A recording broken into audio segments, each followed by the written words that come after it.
We're in Moscow tonight. We're here to interview the president of Russia, Vladimir Putin. We'll be doing that soon.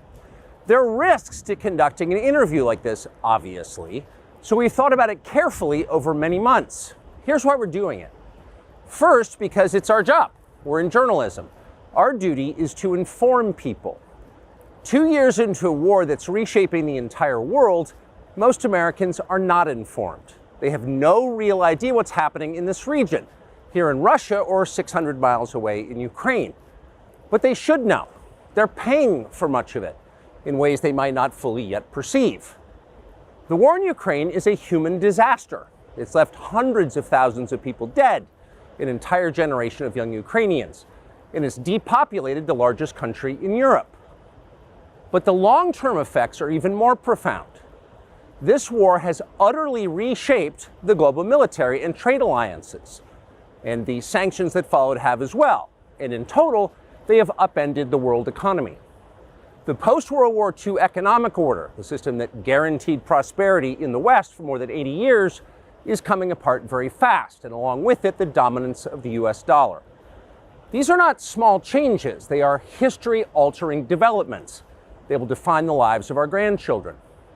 Most of the world understands this perfectly well. They can see it. Ask anyone in Asia or the Middle East what the future looks like.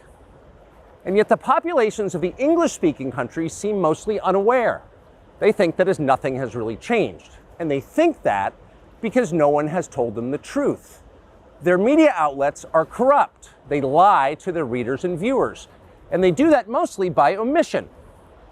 For example, since the day the war in Ukraine began, American media outlets have spoken to scores of people from Ukraine, and they have done scores of interviews with Ukrainian President Zelensky.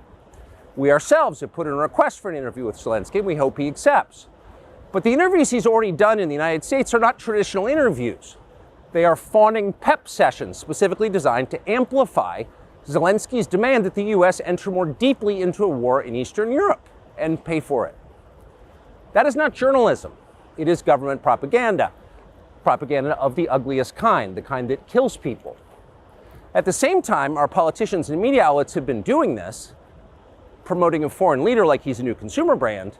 Not a single Western journalist has bothered to interview the president of the other country involved in this conflict, Vladimir Putin.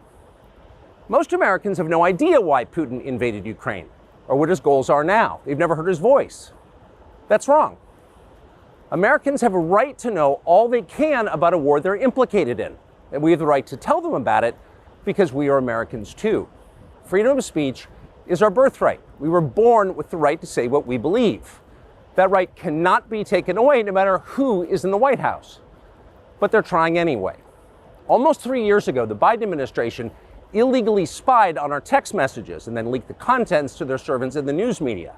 They did this in order to stop a Putin interview that we were planning. Last month, we're pretty certain they did exactly the same thing once again, but this time we came to Moscow anyway. We are not here because we love Vladimir Putin.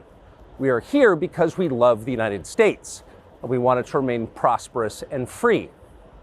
We paid for this trip ourselves. We took no money from any government or group, nor are we charging people to see the interview. It is not behind a paywall.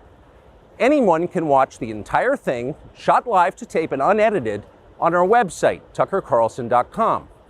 Elon Musk, to his great credit, has promised not to suppress or block this interview once we post it on his platform, X, and we're grateful for that.